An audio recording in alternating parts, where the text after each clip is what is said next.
থেকেও আল্লাহ আমাদের নবীর চেহারাকে আরো উজ্জ্বল করেছিলেন। মা আমিনা বলছেন, আমার কোলে মুহাম্মদ সাল্লাল্লাহু আলাইহি ওয়াসাল্লাম আকাশের গোলাকার পূর্ণিমার চাঁদ। একবার আমি আকাশের চাঁদের দিকে তাকাচ্ছি, আর একবার আমি বেটার দিকে তাকাচ্ছি। আমি সিদ্ধান্তে আসলাম আকাশের গোলাকার চাঁদের থেকেও আল্লাহ আমার ছেলেকে আরো সুন্দর বানিয়েছেন। আল্লাহর হাবিবের টোটাল 9 জন চাচা জান ছিলেন। আব্দুল মুতাল্লিবের টোটাল ছেলে হলো 10টা। একজনের নাম হারিস, আরেকজনের নাম জুবাইর, আরেকজনের নাম মুকাওয়াম, আরেকজনের নাম আওয়াম, আরেকজনের নাম জহম, আরেকজনের নাম আবু লাহাব, আরেকজনের নাম আব্বাস, আরেকজনের নাম হামজা, আরেকজনের নাম আবু তালিব। এই আবু তালিব বলছেন, আমার ভাতিজার বয়স যখন 4 দিন, দুনিয়াবি বয়স যেদিন 4 দিন, একটা খোলা চৌকির উপরে শুইয়ে দেওয়া হয়েছে, আকাশে গোলাকার চাঁদ। এ সময় আবু তালিব বলছেন, হঠাৎ করে আমার চাঁদের দিকে নজর পড়ে গেল। আমি দেখছি চাঁদ একবার ডান দিকে, একবার ডান দিক, আর একবার বাম দিকে, আর একবার সামনের দিকে, আর একবার পিছনের দিকে যাচ্ছে। আমি অবাক হলাম যে আমি এটা ঠিক দেখছি তো। হযরতে আবু তালিব বলছেন যে আমি মোটামুটি সিদ্ধান্ত নিলাম যে না, যে দৃশ্য আমি দেখেছি চাঁদের নড়াচড়া, এটা ঠিক। এরপরে আমার নজর পড়ল আমার ভাতিজা মুহাম্মাদের দিকে। দেখছি তার ছোট ছোট হাত ডান দিক, বাম দিক, সামনের দিক, পিছনের দিক নড়ছে। হাতও যেমন যেমন নড়ছে, আকাশের চাঁদও তেমন তেমন নড়ছে। জোরে বলুন। আল্লাহর হাবিব যখন বড় হলেন, আবু তালিব বললেন, ভাতিজা মুহাম্মদ, তোমাকে একটা কথা জিজ্ঞেস করি। যেদিন তোমার বয়স মাত্র 4 দিন, তোমার হাতের ইশারায় আকাশের চাঁদ নড়তে ছিল, এটা কি করে সম্ভব হয়েছিল একটু বলতে পারো? আল্লাহর নবী বলেছিলেন, ইয়া আম্মি, আম্মুন মানে চাচাজি, হে আমার প্রিয় চাচা, আন্নাল কামারা ইউগান্নিনি ওয়ুহাকিনি ওয়ুমনাউনি মিনাল বুকাই। চাঁদ আমায় কবিতা শোনাচ্ছিল, ছন্দ শোনাচ্ছিল। দুনিয়াতে আমার ভাই নাই, দুনিয়াতে আমার বোন নাই, দুনিয়াতে আমার আব্বাও নাই, তাই আল্লাহ আমার জন্য চাঁদকে খেলনা বানিয়ে দিয়েছিল। জোরে বলো। এবং আমাকে কান্না থেকে বিরত রাখতে ছিল।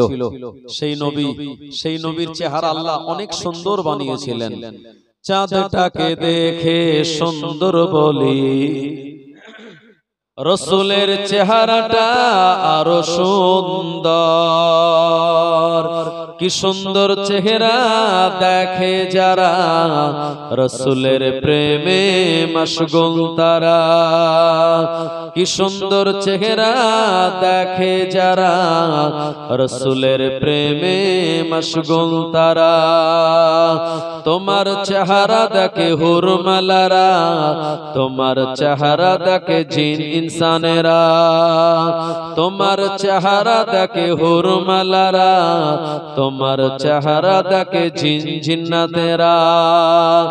তোমারই নূরের আলো চমকে গেছে, তোমারই নূরের আলো চমকে গেছে, তাই তো সারা পৃথিবী তোমায় ডাকে। ওগো নবী আমার, ওগো নবী আমার, ওগো নবী আমার, ওগো নবী আমার। আল্লাহুম্মা সাল্লি আলা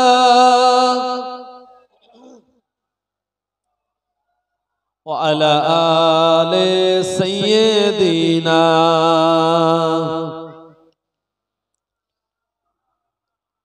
ওই পাহাড়কে যদি প্রশ্ন করো, সৃজন করেছে কে তোমারে, ভাষাহীনা এক জবাব পাবে, আমার মালিক সে তো আল্লাহ মহান।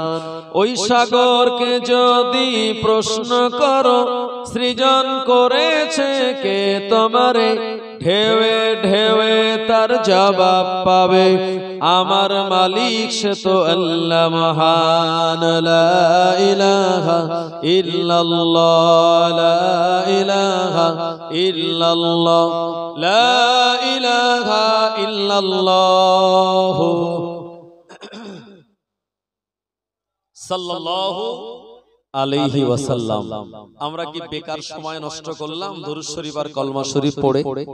সকালবেলা আপনি চা নাস্তা টিফিন খেয়েছিলেন, দুপুরবেলা খাওয়া দাওয়া করেছি আমরা, বিকেল বেলাও কিছু হালকা নাস্তা খেয়েছি, রাতের বেলা আজকে ঘুমাতে যাওয়ার আগে ইনশাআল্লাহ এই জলসা কমিটির ভাইয়েরা তাবারকের ব্যবস্থা করেছেন, আমরা এটা খাওয়া দাওয়া করে রাতে ঘুমাতে যাব।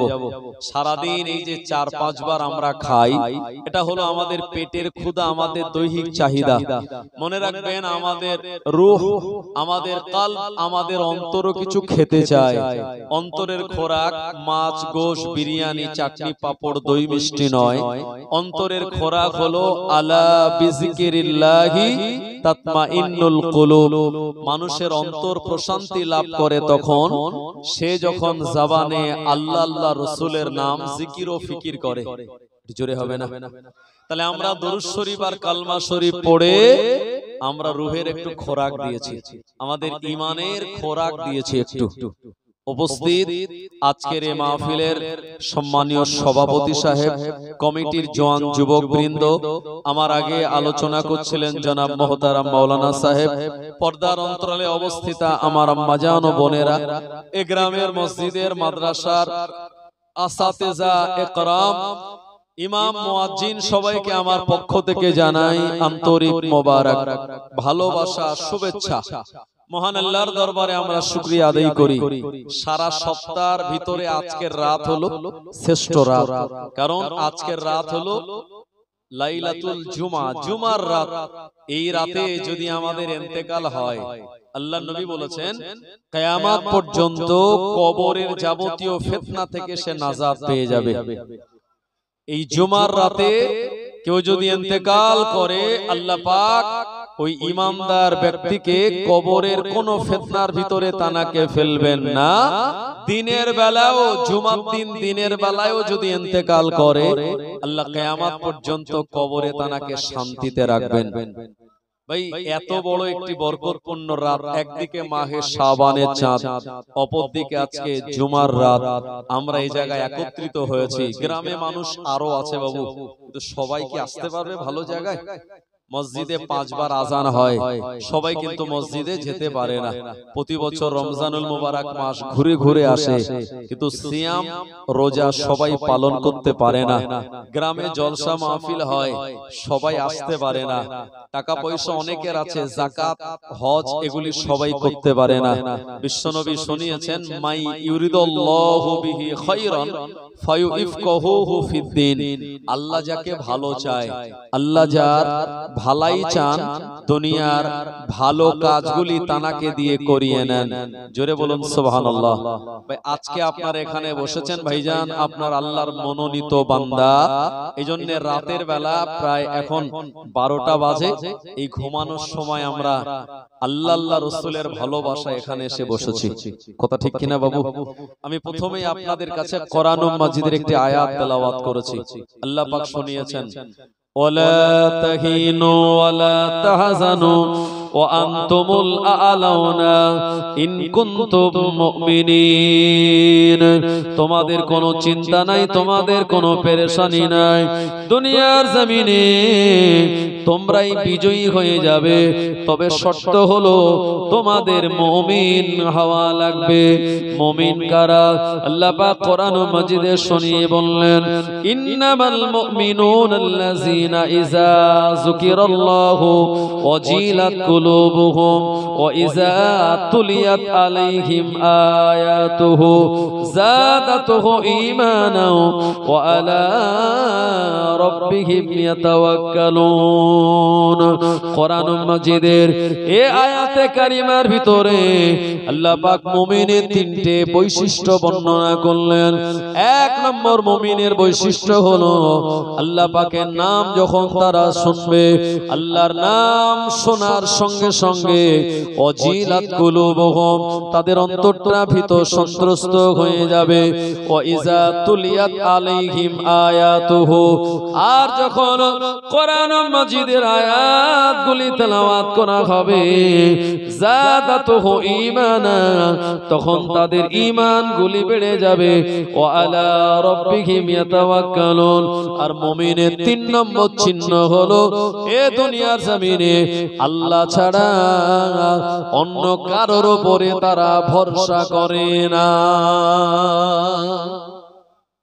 1 নম্বর হলো আল্লাহর নাম শুনলে অন্তরটা ভীত হয়ে যাবে। আল্লাহু আকবার আল্লাহু আকবার। এই আল্লাহর নাম শুনলেই অন্তর ভয়ে মসজিদে চলে যাবে, মুমিনের আলামত। আর কোরআন মাজিদের যখন তেলাওয়াত যাদাতুহু ঈমানা তাদের ঈমান বৃদ্ধি পাবে। তাহলে বোঝা গেল এই আয়াত দ্বারা আমাদের সবার ঈমান এক রকম নয়, কারোর পাওয়ারফুল বেশি, কারোর পাওয়ার কম। ঈমান কারোর অনেক মর্যাদাপূর্ণ অনেক বড়, আবার কারোর ঈমান অনেক ছোট। আমার ভাইজানেরা, তো আল্লাহর কোরআন মাজিদের তেলাওয়াত শুনলে তাদের ঈমান বাড়বে।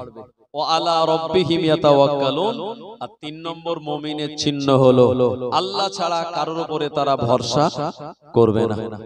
জওয়ানেরা, যুবকেরা, ও নবীর উম্মত উম্মতানিরা, এ দুনিয়ার জমিনে আমার আল্লাহ যত ওলি আউলিয়া বান্দা বান্দীদের পাঠিয়ে দিয়েছিলেন, আল্লাহ তাআলার ওলি বান্দারা আল্লাহর উপরে তানারা ভরসা করতেন।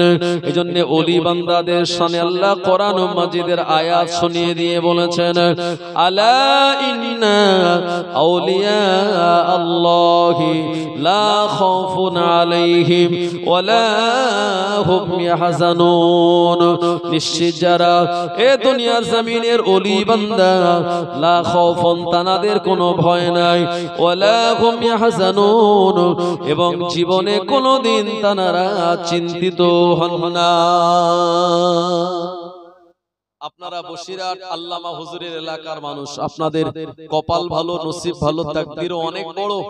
এই বসিরহাট আল্লামাকে আল্লাহ অনেক বড় দরওয়াজা দিয়ে দুনিয়ার জমিনে বানিয়েছিলেন। কথা ঠিক কিনা বাবু? বসিরহাট আল্লামা হুজুরের সঙ্গে মুসা আলাইহিস সালামের সঙ্গে যে খিজির আলাইহিস সালামের দেখা হয়েছিল, এই বসিরহাট আল্লামা হুজুরের সঙ্গে খিজির আলাইহিস সালামের মুসাফা মোলাকাত হয়েছিল না হয়নি? আপনি জীবনে পড়ে দেখুন বসিরহাট আল্লামার জীবনী, তাতে লেখা আছে যে হুজুর আল্লামা হাসনাবাদ নদী পার করে একটা জায়গায় জলসায় যাবেন। এখন হুজুর দিনের বেলা একটু সকাল সকাল বেরিয়েছেন। ভাই এখন এত এসি গাড়ি, এত হাই পাওয়ারের ভালো ইঞ্জিন, এত হাই কোয়ালিটির গাড়ি তৎকালীন জামানায় ছিল না। হয় পালকি নাই গরু গাড়ি করে জলসায় যেতে হতো বা সাইকেল করে, এত দুরবস্থা ছিল তখন। তো নদী পেরিয়ে জলসায় যাবেন, এখন নৌকাতে উঠেছেন, দেখছেন নৌকায় এখনো প্যাসেঞ্জার আসেনি। মাঝি বলছেন, হুজুর এই নৌকাটা না ভরলে আমি নৌকা ছাড়বো না। হুজুর আল্লামা চিন্তা করলেন, একদিকে রাতের বেলা জলসা মাহফিল, দিনের বেলা কিতাব লেখার প্রচন্ড খাটাখাটনি, শরীরটা ক্লান্ত, একটুখানি নৌকার উপরে যতক্ষণ যাত্রীরা না আসে ততক্ষণ একটু বিশ্রাম করি। হুজুর আল্লামা তিনি তানার হাতের তলায় মাথা, আপনার হাতের উপরে মাথা দিয়ে ওই নৌকার একটা সাইড একটু ঘুমিয়ে পড়লেন। জওয়ানেরা, যুবকেরা, ও নবীর উম্মতেরা, এমন করে অনেকটা সময় যখন পেরিয়ে গেল, এক এক করে যাত্রীরা সবাই তারা আসতে লেগেছে। এমন সময় হঠাৎ করে দেখা গেল এ নদীর পানিগুলি বিরাট বড় বড় আকারে ঢেউ দেয়।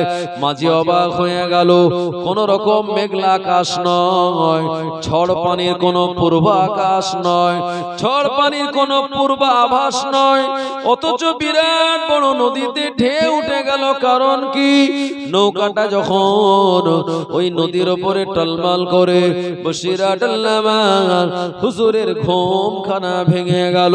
বসিরহাট আল্লামা এরকম দৃশ্য দেখে মাঝি বলতে লাগলো, হুজুর এই অবস্থায় নৌকা চালানোটা বিপজ্জনক, আমি নৌকাটা ওই পারে নিয়ে যাওয়ার মতো লাইন পাই না।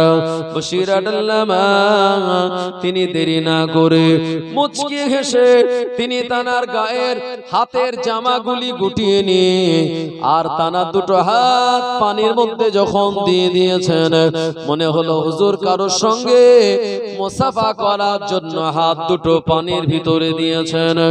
আর পানির ভিতরে দেওয়ার সঙ্গে সঙ্গে দেখা গেল ওই নদীর বিরাট বড় বড় ঢেউ সব বন্ধ হয়ে যায়।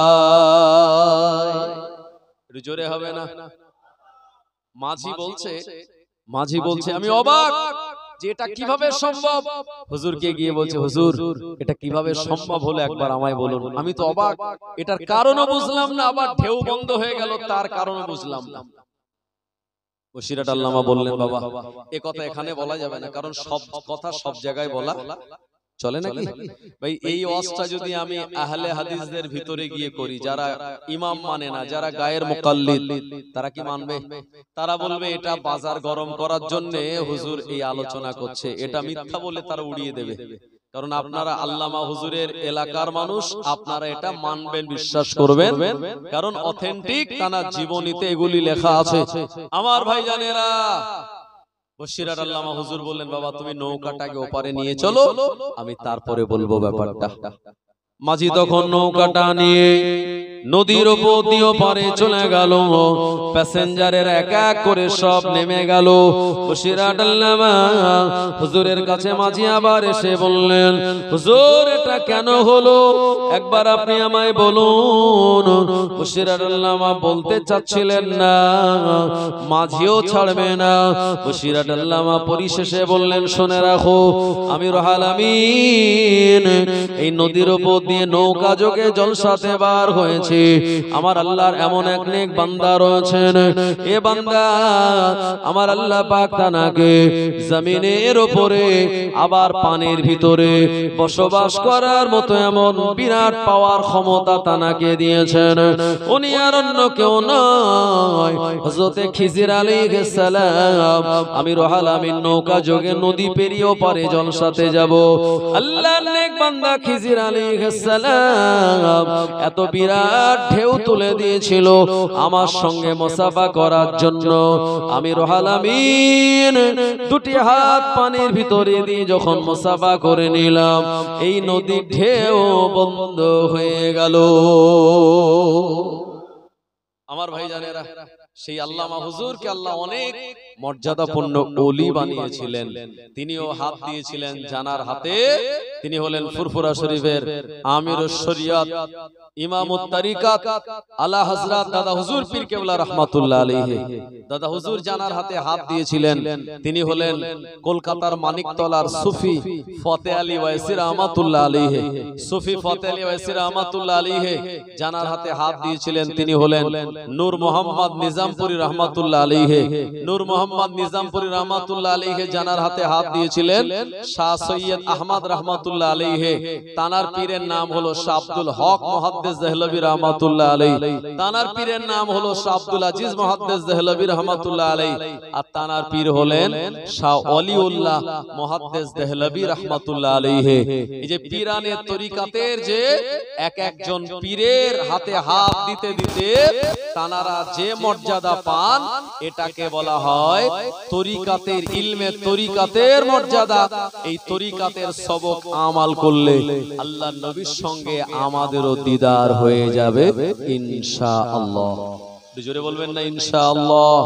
বসিরহাট আল্লামা যিনি বাংলা 1352 সালে কার্তিক মাসের 16 তারিখ জুমার দিন কলকাতার একে ফজলুল হক সাহেবের বাড়িতে ডাক্তার বিধানচন্দ্র রায়ের তত্ত্বাবধানে চিকিৎসাধীন থাকা অবস্থায় বসিরহাট আল্লামা দুনিয়ার জমিন থেকে ইন্তেকাল করেছিলেন। হুজুর দোয়া চেয়েছিলেন, আল্লাহ আপনি আমায় জুমার দিন ইন্তেকাল দেবেন। বসিরহাট আল্লামা দোয়া আল্লাহ কবুল করেছিলেন। আমার ভাইজানেরা, কলকাতার ঝাউতলা রোডে আল্লামা হুজুরের প্রথম নামাজে জানাজা হলো। ওই নামাজে জানাজার ইমাম ছিলেন ফুরফুরা শরীফের মুফতি আজম মেজলা হুজুর পীর কেবলা রাহমাতুল্লাহ আলাইহি। হুজুরের দ্বিতীয় জানাজা হলো বসিরহাট আমিনিয়া মাদ্রাসায়। হুজুরের ছোট ভাই ইমাম ছিলেন। হুজুরের ছোট ভাইয়ের নাম জানেন আপনারা?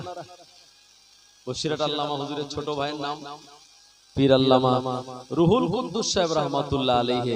আমার ভাইজানেরা, তানাকে যেখানে দাফন দেয়া হলো তার 40 বছর পর মাওলানা বাগ ইসালে সব গতকাল শেষ হলো না, এই জলসাতে হাজির ছিলেন তৎকালীন জামানায় মেজলা হুজুর পীর কেবলা রাহমাতুল্লাহ আলাইহি। যে মেজলা হুজুর আপনার 2002 সালে দুনিয়ার জমিন থেকে বিদায় নিয়েছিলেন, তানার নামাজে জানাজায় 40 লক্ষ মানুষের সমাগম হয়েছিল।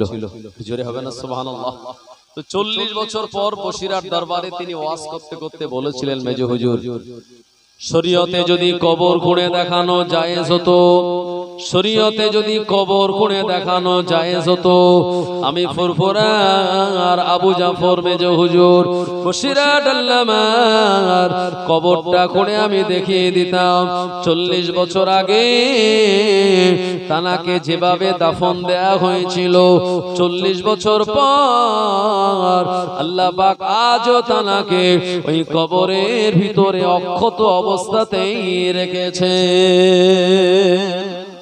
ও জওয়ানেরা, যুবকেরা, ও নবীর উম্মত উম্মতানিরা, ফুরফুরা শরীফের এমন করে মুজাদ্দিদে জামান আলা হযরত দাদা হুজুর রাহমাতুল্লাহ আলাইহি আল্লাহ তাআলার কাছে তিনিও দোয়া চেয়ে বলেছিলেন, আল্লাহ আপনি আমায় অন্য দিন ইন্তেকাল দেবেন না, আল্লাহ পাক আপনি আমায় জুমার দিন ইন্তেকাল দেবেন।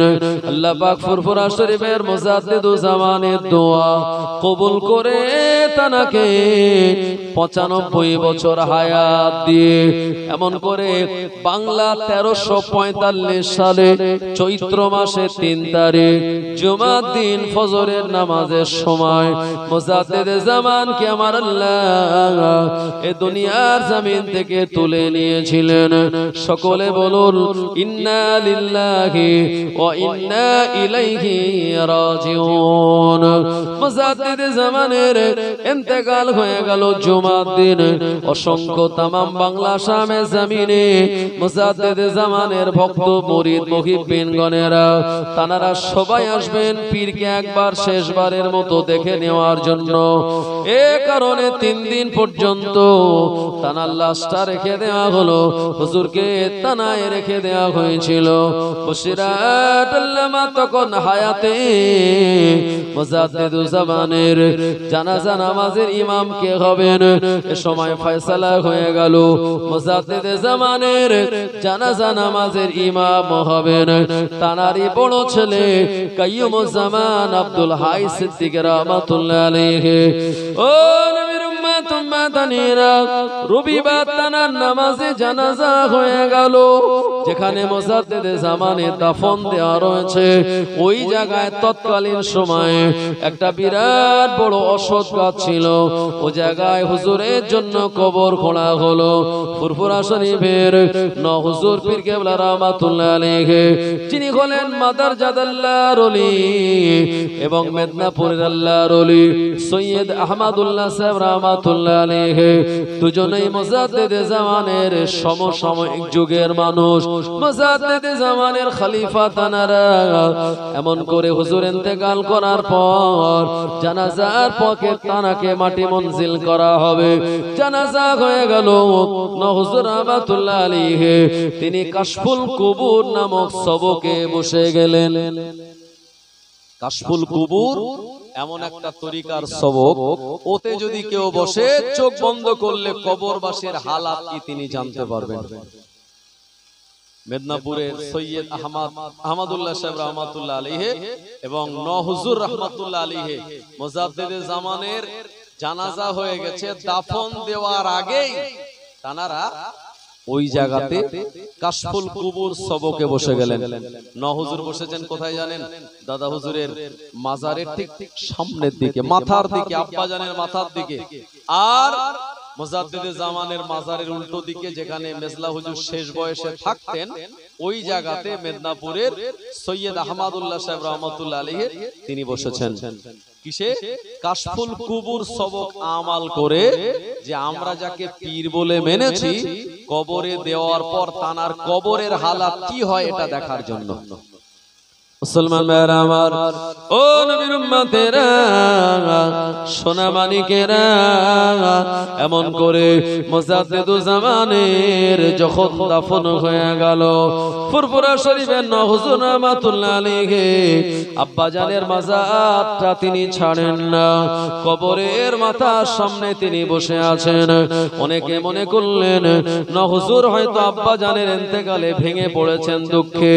হুজুর না না না, কাঁদবেন না, এই দুনিয়ার জমিন থেকে সব নবীরা বিদায় নিয়েছেন, ওলি আউলিয়া গণেরা তানারাও বিদায় নিয়েছেন, আমরাও একদিন বিদায় নেব। হুজুর আপনি কাঁদবেন না।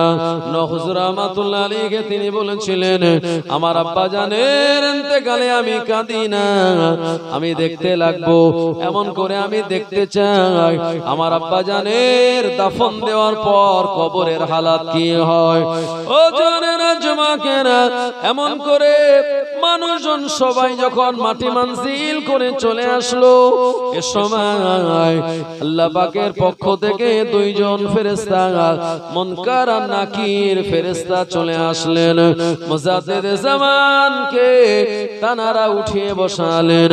বশিরাত আল্লামা তখন হায়াতে, এভাবে করে হুজুর রহমাতুল্লাহ আলাইহি তিনি দেখছেন কাশফুল কুবুর সবক আমল করে ইলমে বাতিনি নজর দিয়ে দেখলেন। মুজাদ্দিদুজ জামানকে প্রশ্ন করা হলো, মান রব্বুকা ওয়া মান দীনুকা। জবাব দেওয়ার আগে দেখা গেল সোনার মদিনা শরীফ থেকে তিন দুনিয়ার বাদশাহ, আখিরি জামানার নবী, নূর নবী মুহাম্মদ সাল্লাল্লাহু আলাইহি ওয়াসাল্লাম মুজাদ্দিদুজ জামানের কবরে হাজির হয়ে গেল। ফেরেশতা দুইজন বাচ্চা ছেলে চেহারা নিয়ে এসেছিল। আল্লাহর নবীকে হাজির হতে দেখে ওই কবরটা ছেড়ে তারা বিদায় নিয়ে চলে যায়। যদি কবরের ভিতর আল্লাহর নবী চলে আসেন, জি এই কবরে আমাদের আর কোনো ভয় আছে নাকি? তিনটে প্রশ্ন, মান রব্বুকা ওয়া মান দীনুকা, আর আল্লাহর হাবিবকে দেখিয়ে বলা হবে মা কুনতা তাকুলু ফি হাযার রাজুল, এই ব্যক্তি সম্পর্কে তোমার অভিমত কি, মতামত কি? যদি নবীর সুন্নাত আদর্শ আমাদের ভিতরে থেকে থাকে, আল্লাহর নবীকে আমরা নিশ্চিত চিনতে পারবো। ভালোবাসা যদি না থাকে, সেদিন আমরা বলবো হা হা লা আদরি, হায় হায় আমি কিছু জানি না, চিনি না। জোরে বলো নাউজুবিল্লাহ। সেই নবীকে মোহাব্বত যারা করেছিল, আল্লাহ তাদের নাজাত দিয়েছে না দেয়নি? মুসলমান ভাইরা আমার, ইমাম হাসান রাদিয়াল্লাহু আনহু ইয়াজিদ বাহিনীর ষড়যন্ত্রের শিকার হয়ে গেল। ইয়াজিদ বাহিনী ইমাম হাসান রাদিয়াল্লাহু আনহুকে দুনিয়া থেকে সরিয়ে দেওয়ার জন্য চক্রান্ত করে একজন কুটনি মহিলার মাধ্যমে তানার ঘরে বিষ পাঠিয়ে দিল। ইমাম হাসান প্রথমবার তিনি বিষ পান করে নিলেন। খেজুর দিয়ে তানার সামনে বিষ দেওয়া হয়েছিল, খেজুরের ভিতরে বিষ মাখিয়ে পরিবেশন করা হলো। হুজুরে হযরত ইমাম হাসান রাদিয়াল্লাহু আনহু এই খেজুরের ভিতরে বিষ আছে তিনি বুঝতে পারেন না। খেয়ে নেওয়ার কারণে তানার পেটের ভিতরে প্রচন্ড যন্ত্রণা জ্বালা শুরু হয়ে গেল। দেরি না করে ইমাম হাসান আল্লাহর নবীর মাজার মুকদ্দাসে চলে গেলেন। রওজায়ে আতাহারে চলে গিয়ে আল্লাহর নবীর মাজারের সামনে দাঁড়িয়ে দাঁড়িয়ে দোয়া করে বলেন, নানা জান, আপনার ওফাতের পর একদল আপনার উম্মতেরা গদির লোভে, টাকার লোভে, সাম্রাজ্যের লোভে আমাদের বিরুদ্ধে তারা শত্রুতা পোষণ করে। ও নানা জান, আজকে তারা আমাকে বিষ পান করিয়ে দিয়েছে। বিষের কারণে আমার পেটে প্রচন্ড কষ্ট, জ্বালা, যন্ত্রণা হয়। আপনি আল্লাহর কাছে একটু আমার হয়ে বলে দিন। ইমাম হাসান রাদিয়াল্লাহু আনহু আল্লাহর নবীর মাজার মুকাদ্দাসের সামনে যখন এই কথাগুলি বলতেছিলেন, এ সময় দেখা গেল তানার পেটে যন্ত্রণা বন্ধ হয়ে গেল। ও জওয়ানেরা, যুবকেরা, আল্লাহর নবী তানাকে ওই দিন স্বপ্ন দেখিয়ে বলেছিলেন, বাবা আমার আদরের নাতি হাসান, আমার একদল উম্মত যারা তোমাকে চক্রান্ত করে বিষ পান করিয়ে দিয়েছে, আমার কাছে বলার জন্য আমি আমার আল্লাহর কাছে ফরিয়াদ করেছি। আমার আল্লাহ আমার ওসিলায় তোমার পেটের বিষটাকে পানি করে দিয়েছে। আমার ভাই জানেরা, একদল মুসলমান আছে যারা নবীকে ভালোবাসে, মহব্বত করে। আবার আরেক দল মুসলমান আছে যারা নামাজ পড়ে, টুপি রাখে, দাড়ি আছে, সব আছে, কিন্তু আল্লাহর নবীর মহব্বত তাদের ভিতরে নাই। কথা ঠিক বললাম না ভুল বললাম? আমার ভাই জানেরা, বিশ্ব নবীর মহব্বত যদি আমাদের ভিতরে না থাকে তাহলে আমরা কিন্তু নাজাত পেতে পারি না।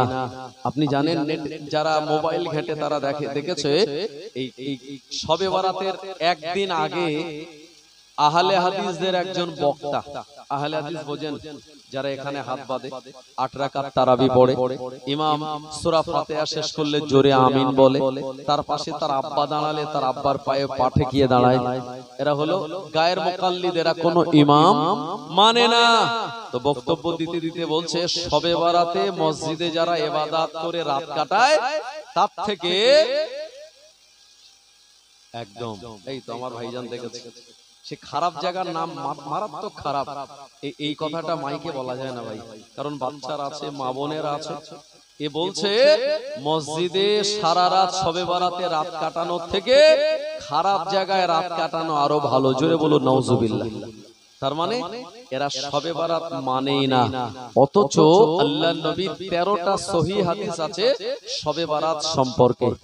এই সাব শব্দটা হচ্ছে ফার্সি শব্দ, আর বারাত মানে মুক্তি। বারাত শব্দটা আরবি শব্দ, আরবি আর ফার্সির সংমিশ্রণে শব্দটা হলো শবে বরাত, মানে মুক্তির রজনী, পাপ থেকে নাজাত পাওয়ার রজনী। জি, এত গুরুত্বপূর্ণ একটা রাতকে তারা খারাপ জায়গায় গিয়ে রাত কাটানোর জন্য মানুষকে বলছে। ভাবতে পারেন দুনিয়াতে মোবাইল চোর আছে, পকেট মার আছে, গরু চোর আছে, জি টাকা পয়সা চোর আছে, জুতো চোর আছে। বর্তমানে আমাদের মতো দেখতে, মাথায় টুপি, মুখে দাড়ি, বড় পাঞ্জাবি, হাতে তাসবিহ, আপনার ঈমানটা চুরি করে নিচ্ছে, আপনি তা বুঝতে পারছেন না। জি, এরা ঈমান চোর। আল্লাহ নবী দিন দুনিয়ার বাদশার বিবি আম্মা জান আয়েশা রাদিয়াল্লাহু আনহা তিনি বর্ণনা করে বলেন, একদিন রাতের বেলা আল্লাহ নবী তিনি আমার ঘরেতে ছিলেন। গভীর রাত যখন হয়ে গেল, আমার ঘুম ভেঙে গেল। আমি দেখতে পেলাম আল্লাহ নবী তিনি আমার বিছানাতে নাই। আমার ভয় লেগে গেল, আল্লাহ নবী কোন জায়গায় গেলেন? আমি খোঁজার জন্য বেরিয়ে পড়লাম। অন্য বুবুদের ঘরে আমি দেখলাম, কোন জায়গায় আমি খুঁজে পেলাম না। এরপরে আমি দেখতে পেলাম মক্কাতুল মুকাররমার প্রসিদ্ধতম কবরস্থান জান্নাতুল মুআল্লা, আল্লাহর নবীর বড় বিবি আম্মা জান খাদিজা রাদিয়াল্লাহু আনহা তানার মাজার আল্লাহর নবী জিয়ারত করেন। বিবি খাদিজা বলেন, জিয়ারত অবস্থায় আল্লাহর নবীকে দেখে আমি আশ্বস্ত হলাম, আমার অন্তরটা শান্ত হয়ে গেল। আল্লাহর নবী যেন দেখতে না পায়, আমি দৌড়ে দৌড়ে বাড়িতে চলে আসলাম। এ কারণে আমার জোরে জোরে শ্বাস প্রশ্বাস চলছিল, আমি হাঁপিয়ে গেলাম। আল্লাহর নবী খানিকক্ষণ পর এসে আমার ঘরে দেখলেন আমি জোরে জোরে শ্বাস প্রশ্বাস নিচ্ছি। এ সময় আল্লাহর নবী আমাকে জিজ্ঞাসা করে বললেন, ও বিবি আয়েশা, তোমার শরীরটা খারাপ নাকি?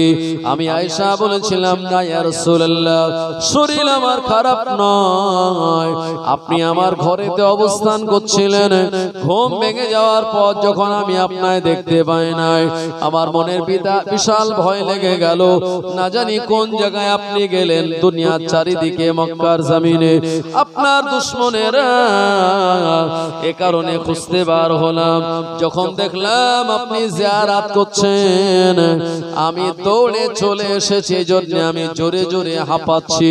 আল্লাহর নবী বলেছিলেন, ও বিবি আয়েশা, তুমি কি জানো না আজকের রাতটা কোন রাত? আজকের রাত হলো নিসফুশ শাবান মিনাল লাইল, নিসফুল লাইল মিনাশ শাবান। আজকের রাত হলো শাবান চাঁদের অর্ধেক তারিখ। আমার আল্লাহ রাব্বুল আলামিন এই রাতে সবার হাত আল্লাহ কবুল করে না।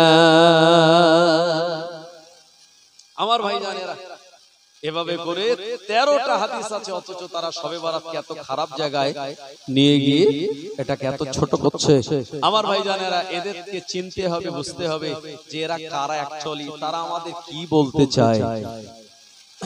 আমার ভাইয়েরা, কারবালার ময়দানে ইমাম হোসাইনকে যারা শহীদ করেছিল, এরা ইহুদি ছিল, খ্রিস্টান ছিল, জৈন ছিল, শিখ ছিল, হিন্দু ছিল না, তারাও তো মুসলমান ছিল, তাই না? তারা বলছিল, তাড়াতাড়ি হোসাইনের গর্দান কাটো, তাড়াতাড়ি হোসাইনের গর্দান কাটো। কেন? বলল, পশ্চিম আকাশে সূর্য অস্তমিত হয়ে যাচ্ছে, আমরা আসরের নামাজটা বা জামাতে এখানে আদায় করব। আচ্ছা ভাই, একটু বলুন তো, বুকে হাত দিয়ে আমার ভাইজানেরা, মুরব্বিয়ান, চাচাজি গণেরা, যারা ইমাম হোসাইনের গর্দান কেটে পাশে রেখে আসরের নামাজ বা জামাতে পড়লো, আর আত্তাহিয়াতু তারা পড়ার সময় বলল, আত্তাহিয়াতু লিল্লাহি ওয়াস সালাওয়াতু ওয়াত তাইয়্যিবাতু, আসসালামু আলাইকা আইয়ুহান নবী ওয়া রাহমাতুল্লাহি ওয়া বারাকাতুহু, আসসালামু আলাইনা ওয়া আলা ইবাদিল্লাহিস সালিহিন, আশহাদু আল্লা ইলাহা ইল্লাল্লাহু ওয়া আশহাদু আন্না মুহাম্মাদান আবদুহু ওয়া রাসূলুহু। যারা নবীর শানে সালাম পড়লো, তারপরে দরুদ শরীফ পড়লো, আবার সেই আহলে বায়াতের উপরে দরুদ পড়লো, আর ইমাম হোসাইনের গর্দান পাশে রেখে যারা নামাজ পড়েছে, আচ্ছা বলুন তো, এই নামাজটা কি তাদের নাজাত দিতে পারবে? পারবে? পারবে না। কেন? আম্মা জান আয়েশা থেকে একটি হাদিস আছে, আমি শুনিয়ে দিচ্ছি আপনাদের। কষ্ট হচ্ছে নাকি বাবু? বিবি আয়েশা থেকে একটা হাদিস, আল্লাহর নবীর পাক বিবি, যত মহিলারা হাদিস বর্ণনা করেছেন, সবথেকে বেশি হাদিস বর্ণনা করেছেন আম্মা জান আয়েশা রাদিয়াল্লাহু আনহা। তার বর্ণিত হাদিসের সংখ্যা হলো 2210টি।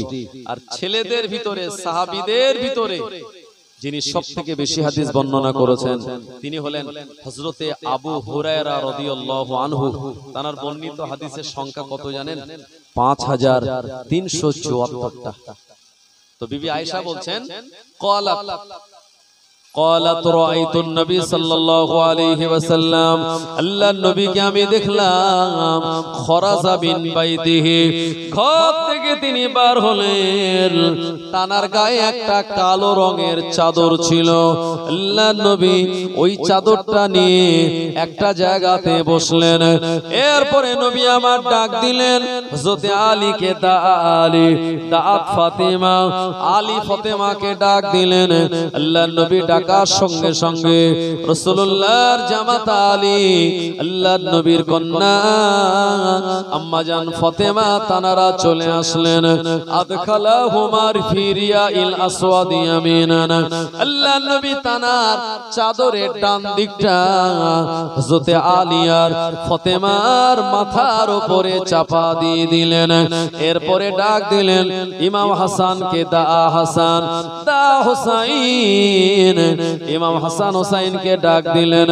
আদখালাহুমা ফি রিয়াইল আসওয়াদ ইয়ামিনান, এমন করে ইয়াসারান, তিনি তানার চাদরের বাম দিকটা ইমাম হাসান আর হুসাইনের মাথার উপরে চাপা দিয়ে দিয়েছেন। এই চাদরের ডান দিকে আলী ফাতেমা, আর চাদরের বাম দিকে হযরত ইমাম হাসান আর হুসাইন। আল্লাহর নবী মাঝখান থেকে হাত তুলে বলেছেন, আল্লাহুম্মা হাউলাই মিন আহলে বাইত মা ইউহিব্বুহুম তুহিব্বুহুম। ও রব্বুল আলামিন আল্লাহ, এরা হলো আমার আহলে বাইত, এরা হলো আমার পরিবার বর্গ, এদেরকে যারা ভালোবাসবে আমি নবী তারা যেন আমায় ভালোবাসলো, এদের সঙ্গে যারা শত্রুতা করবে আমি নবী আমার সঙ্গে তারা যেন শত্রুতা করলো। ও জানেনা যুবকেরা, এই হাদিস থেকে প্রমাণ হয় ইমাম হাসান আর হোসাইনকে ভালোবাসা হলো আমাদের ঈমান। কথা ঠিক কি না? ইমাম হাসান হোসাইনকে ভালোবাসা আমাদের ঈমান। আর সেই ঈমানের গলায় ছুরি চালিয়েছে যারা, নামে মুসলমান কামে নয় তারা। আমার ভাইজানেরা, সেই তাদের বংশের আওলাদেরা দুনিয়া আজও আছে, তারা রাসূলুল্লাহর শানে বেয়াদবিমূলক কথা বলে বা তারা বেয়াদবি করে। এখান থেকে আমাদের বাঁচতে হবে। বর্তমানে যারা লা মাযহাবি আহলে হাদিস, এরা বিশ্ব নবীকে দাম দিতে চায় না। আল্লাহর হাবিব সাল্লাল্লাহু আলাইহি ওয়াসাল্লামের শানে তারা এমন কথাবার্তা বলে যেগুলি বশিরাত আল্লামা হুজুরের লেখা কালিমাতুল কুফর এই কিতাবের বিপরীত। আমার ভাইজানেরা, ও নবীর উম্মত উম্মতানিরা, ইমাম হাসান আর হোসাইনের নাম এটা দুনিয়ার কোন সাধারণ মানুষের রাখা নয়। আল্লাহর নবী যেদিন মেরাজে গিয়েছিলেন, সিদরাতুল মুনতাহা নামক একটা গাছের ভিতরে এই দুটি নাম আল্লাহর নবী তিনি দেখেছিলেন। একটি নাম হলো হাসান আর একটি নাম হলো হোসাইন। আল্লাহর নবী জিজ্ঞাসা করে বললেন, আখি জিবরাইল, এই নাম দুটি আল্লাহ তাআলার কোন নেক বান্দার নাম?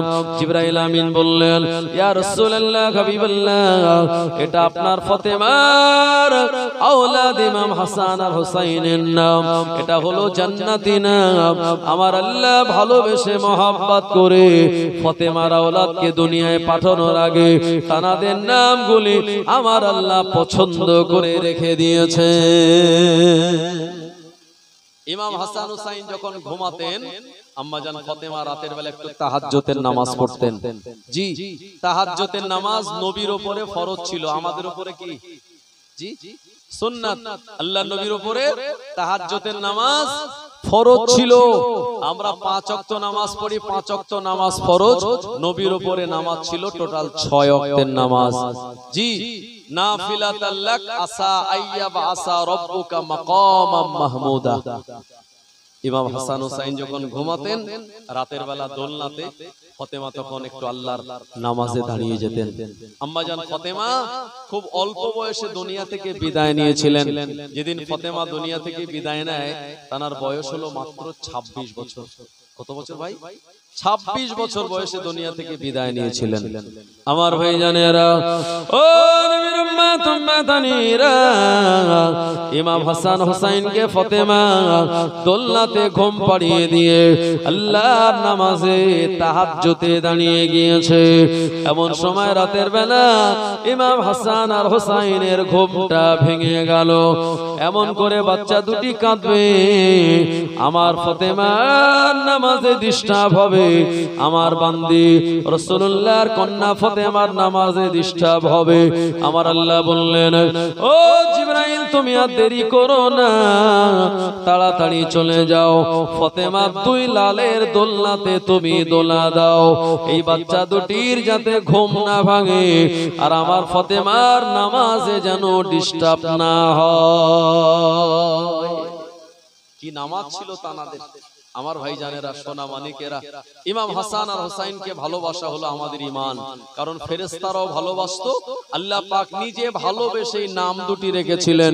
বিশ্বনবী এত ভালোবাসতেন, আল্লাহর নবী জুমার দিন মদিনার মসজিদে ইমাম হাসান হোসাইনকে 2 দিকে 2 বাচ্চাকে কোলে করে নিয়ে খুতবা দিতেন।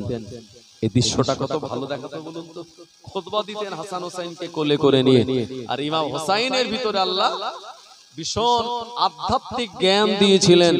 ইমাম হোসাইন একদিন নানাজান রাসূলুল্লাহকে বলছে, নানাজি, আমি আপনার সঙ্গে একটু ডিবেট করতে চাই, কন্টেস্ট করতে চাই, আরবিতে ওটাকে বলে মোকালামা করতে চাই। আল্লাহ নবী বললেন, হুসাইন বলো তুমি আমার সঙ্গে কি ডিবেট করবে, কি মোকাবেলা করবে, কি আমার সঙ্গে মোকালামা করবে? ইমাম হুসাইন বললেন, নানা জান, আজকে আমি দেখতে চাই আপনার মর্যাদা বেশি না আমি হুসাইন আমার মর্যাদা বেশি। জোরে হবে না সুবহানাল্লাহ? আর নানা নাতির এই আদর, এটা কত মহব্বতের বলুন তো। যাদের নাতি আছে, মেয়ের ছেলে আছে, ভাই মেয়ের ছেলে যখন 3 মাস 4 মাস 5 মাস পর আপনার কাছে আসে, নানাজি বলে আপনার কোলে ওঠে, আদর মহব্বত কত বেশি লাগে বলুন তো। আল্লাহর নবী এই হাসান হোসাইনকে এত ভালোবাসতেন, এত ভালোবাসতেন, লজ্জাস্থান ছাড়া এমন কোন জায়গা বাকি ছিল না যেখানে আল্লাহর হাবিব চুমা দেননি। সুবহানাল্লাহ বলবেন না? রাসূলুল্লাহর দরবারে একজন সাহাবী এসেছেন, ওই সাহাবী দেখছে আল্লাহর নবী ইমাম হোসাইনকে ধরে ঠোঁটে, মুখে, পিঠে, মাথায় সব চুমা দিচ্ছে। ওই সাহাবীর নাম হলো, বুখারীতে এসেছে, ওই সাহাবীর নাম হলো হযরতে আকরা বিন হাবিস রাদিয়াল্লাহু আনহু। উনি এই ভালোবাসা দেখে আকরা বিন হাবিস রাদিয়াল্লাহু আনহু বলছেন, হুজুর আমার 10-10টা পুত্র সন্তান, হুজুর আমার 10-10টা সন্তান, কিন্তু আপনি যেভাবে হোসাইনকে আদর করছেন, আমি জীবনে আমার বাচ্চাদের কোনোদিন ধরে এমন চুমা দিইনি। আল্লাহর নবী শুনে মনটা খারাপ হয়ে গেল। আল্লাহর হাবিব বলছেন, এ আকরা বিন হাবিস, তুমি বলো কি তোমার 10টা সন্তান একজনের মুখেও কোনোদিন চুমা দাওনি? না ইয়া রাসূলুল্লাহ, আমার এটা পছন্দ হয় না, আমার এটা ভালো লাগে না, আমার কাছে এটা খুব একটা ইন্টারেস্ট নয়। আল্লাহর হাবিব বললেন, আকরা বিন হাবিস, বাড়ি যাও, গিয়ে তোমার বাচ্চাদেরকে ভালোবেসে চুমা দাও, কারণ যারা বাচ্চাদের ভালোবাসে, মহব্বত করে, আমার আল্লাহও তাদের পছন্দ করে। জোরে হবে না? এবারে যে আলেম পরীক্ষা হলো, মাধ্যমিক, এই যে মাদ্রাসা বোর্ডের সেন্টার পরীক্ষা, তো আমার ডিউটি ছিল গার্ড দেওয়ার। এবার আপনারা জানেন পরীক্ষা 2 ঘন্টা এগিয়ে এসেছে, মানে এর বিগত বছরে পরীক্ষা শুরু হতো 11:15টায়, আর এবছরে শুরু হয়েছে কটায় জানেন? 9:45টায়। আর আমাদের অফিসে ঢুকতে হয়েছে 9টায়, তাহলে বাড়ির থেকে বার হতে হয়েছে আরো আগে। আমার ভাই জানেরা, তো এবারে হাদিসে এই প্রশ্নটা এসেছিল যে দুনিয়াতে আল্লাহর সুগন্ধি কি? দুনিয়ার জমিনে আল্লাহ তাআলার সুগন্ধি কি জানেন? আল্লাহর সুগন্ধি কি? আল্লাহ নবী বলেছেন, এই দুনিয়ার জমিনে আল্লাহর সুগন্ধি হলো মাসুম মাসুম বাচ্চারা। একটু জোরে বলবেন না? এই বাচ্চাগুলি নিষ্পাপ, এদের মুখে চুমা দিলে আল্লাহ তার উপরে রাজি খুশি হয়ে আল্লাহ তাকে ভালোবাসে। বাচ্চাদের প্রতি ইহসান করলে আল্লাহ আপনার প্রতি ইহসান করবেন। ইমাম হুসাইন রাদিয়াল্লাহু আনহু বললেন, ইমাম হুসাইন রাদিয়াল্লাহু আনহু বললেন, ইয়া রাসূলুল্লাহ, হাবিবাল্লাহ, নানা জান, আমি আপনার সঙ্গে ডিবেট করতে চাই, মোকালামা করতে চাই। আল্লাহর নবী খুশি হয়ে বললেন, ও হুসাইন, একবার তুমি বলো কি আমার সঙ্গে তুমি ডিবেট করতে চাও?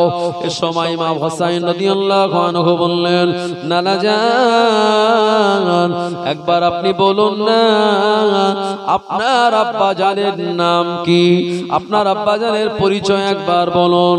আল্লাহর নবীর দরবারে অসংখ্য সাহাবে কেরামগণেরা রয়েছেন। আল্লাহর নবীর সময় চোখ ভরা পানি নিয়ে বলেছিলেন, এ আমার আদরের নাতি হুসাইন, আমার আব্বা জানের নাম হলো আব্দুল্লাহ। ওই আব্দুল্লাহর চেহারাটা আমি দেখি না, দুনিয়ার জমিনে আসার আগে আমার আব্বা জান জনমের মতো দুনিয়া থেকে বিদায় নিয়েছিল। ইমাম হুসাইন রাদিয়াল্লাহু আনহু বললেন, ও নানা জান, শুনে রাখুন, আপনার আব্বার নাম আব্দুল্লাহ, এমন করে আমার আব্বা জানের নাম হলো আলী মুর্তজা। আপনার আব্বা আব্দুল্লাহকে দুনিয়ার মানুষ তেমন দেখেনি, চেনেনি। আপনার আব্বা আব্দুল্লাহ কোন জিহাদের ময়দানে যায় নাই। আপনার আব্বা আব্দুল্লাহ কোন নবী সাহাবী নয়। অথচ আমি হুসাইন বলি, আমার আব্বা জান হলেন হযরত আলী রাদিয়াল্লাহু আনহু। আমার আব্বা জান হলেন এমন করে আখিরি জামানার নবী সাহাবী, আমার আব্বা জান হলেন আসাদুল্লাহিল গালিব, আল্লাহর বাগ, আল্লাহর সিংহ হযরত আলী। আমার আব্বা জান ইসলামের পক্ষে অসংখ্য জিহাদের ময়দানে অংশগ্রহণ করেছিলেন। এমন করে আমার আব্বা জানের হাত দিয়ে আমার আল্লাহ জিহাদের ময়দানে অনেক বিজয় দান করে দিয়েছেন।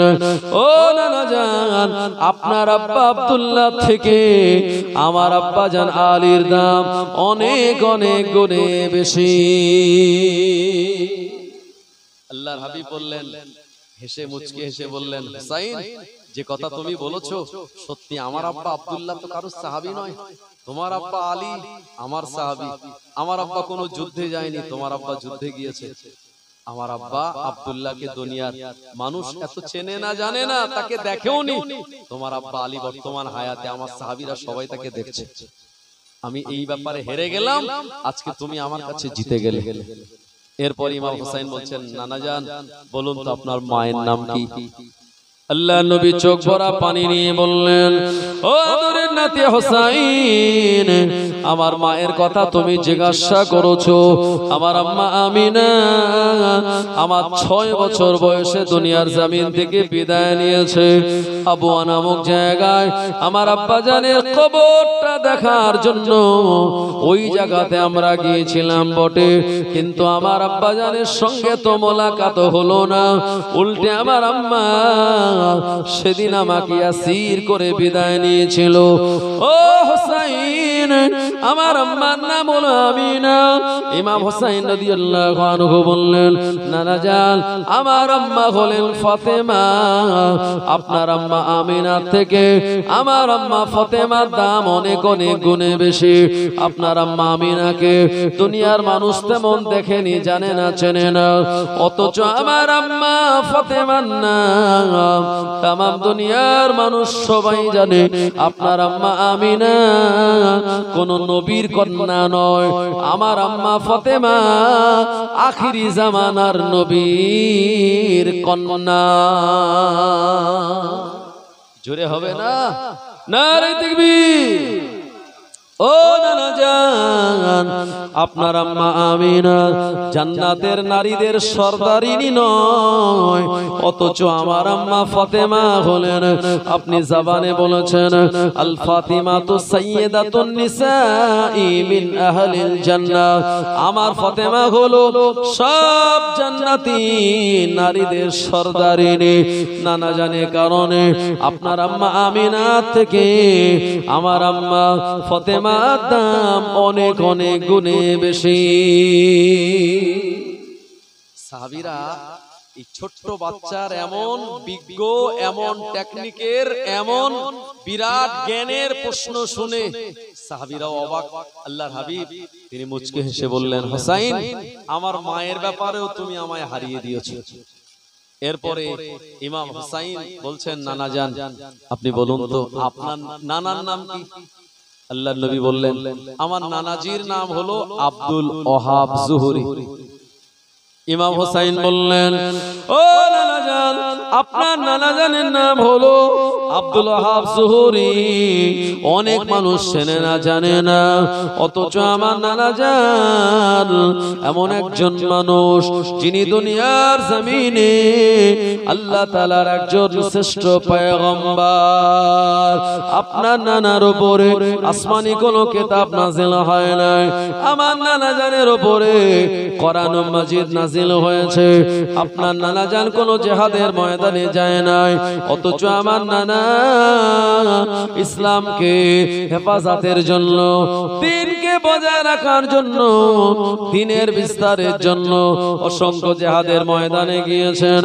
আপনার নানা জান সুলতানুল আম্বিয়া নয়, আপনার নানা জান ইমামুল আম্বিয়া নয়, আপনার নানা জান সিরাজ মুনিরা নয়, আপনার নানা জান জান রাহমাতাল লিল আলামিন নয়, অথচ আমার নানা যিনি, আমার নানা হলেন তামাম বিশ্বের আলামের জন্য রহমত স্বরূপ। আমার নানা জান হলেন আল্লাহ তাআলা শ্রেষ্ঠ পয়গম্বর। আমার নানা জান হলেন সব নবীদের ইমাম। আমার নানা এমন নানা তামাম দুনিয়া জমিনে সব নবীদের থেকে শ্রেষ্ঠ নবী। আমার নানা জান হলেন মুহাম্মাদুর রাসূলুল্লাহ সাল্লাল্লাহু আলাইহি ওয়াসাল্লাম। এই কথা ইমাম হোসেন যখন বলেছেন, আমার ভাইজানেরা, আল্লাহর নবী নিজেকে আর ধরে রাখতে পারলেন না। ইমাম হোসেনকে জড়িয়ে ধরে চুমা দেয় আর চোখ দিয়ে পানি পড়িয়ে বলে, হোসেন, আমার আব্বা, আমার আম্মা, আমার নানার ব্যাপারে আমি তোমার কাছে আজকে হেরে গেলাম।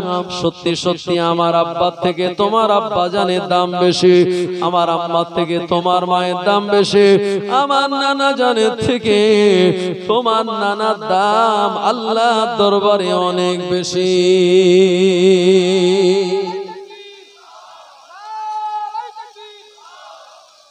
ও নবীর উম্মত উম্মতানিরা, সেই ইমাম হাসান হোসেন রাদিয়াল্লাহু আনহুমা এমন করে আল্লাহর নবীর মুহাব্বতের আদরের নাতি, তানাদের ভালোবাসা মুহাব্বত করা, এটা আমাদের ঈমান। কারবালার ময়দানে একদল যারা নামে মুসলমান, ওই ইমাম হোসেনের গলায় ছুরি চালিয়ে দিল। কিয়ামতের মহাময়দানে আল্লাহ পাক যখন তুলবেন, সবার বিচার হবে। আল্লাহ শুনিয়েছেন, ইয়াউমা ইয়াকুমুর الروح والملائكة صفا لا يتكلمون إلا من أذن له الرحمن وقال صوابا। কিয়ামতের দিন আল্লাহ মানুষ দিগকে, ফেরেশতা দিগকে দাঁড় করিয়ে দেবেন। লা ইয়াতাকাল্লামুন, ওই দিন কেউ কথা বলতে পারবে না। ইল্লা মান আযিন, আল্লাহ পাক জানাকে হুকুম দেবে তিনি ছাড়া। ওয়াকালা সাওয়াবা, জবানে যা বলবে সত্য বলবে। কিয়ামতের মহাময়দানে আম্মা জান ফাতেমা রাদিয়াল্লাহু আনহা আর আল্লাহ পাক তানাকে জান্নাত দিয়ে দেবেন, কিন্তু না না, জান্নাতে তিনি যাবেন না। এক হাতে ইমাম হাসানের বিষের পেয়ালা, আর এক হাতে ইমাম হোসেনের রক্ত মাখা জামা। আল্লাহ নবীকে দেখিয়ে বলবেন, আব্বা জান, আমার হাসান আর আমার হোসেন কেমন অন্যায় করেছিল। আপনার একদল উম্মতেরা আমার আদরের লালেদের উপরে এমন অত্যাচার করেছিল। ও আমার আব্বা, আল্লাহ তাআলার কাছ থেকে সঠিক বিচার না নেওয়া পর্যন্ত আমি জান্নাতে যাব না। আল্লাহ নবী কেঁদে কেঁদে বলবেন, মা, আজকে যদি আপনি বিচার চান, ও বেটি ফাতেমা, আজকে যদি তুমি বিচার চাও, আমার অনেক উম্মতেরা তারা জাহান্নামে চলে যাবে। দাও দাও, ইমাম হাসানের বিষের পেয়ালা আমায় দিয়ে দাও, হোসেনের রক্ত মাখা জামা আমায় দিয়ে দাও।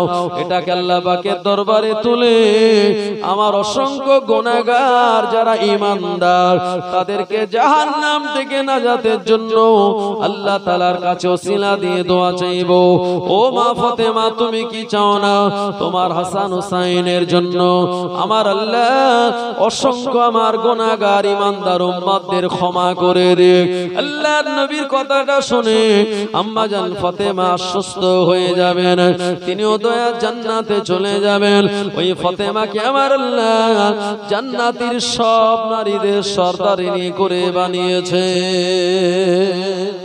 দুরূদ শরীফ, আল্লাহুম্মা সাল্লি আলা,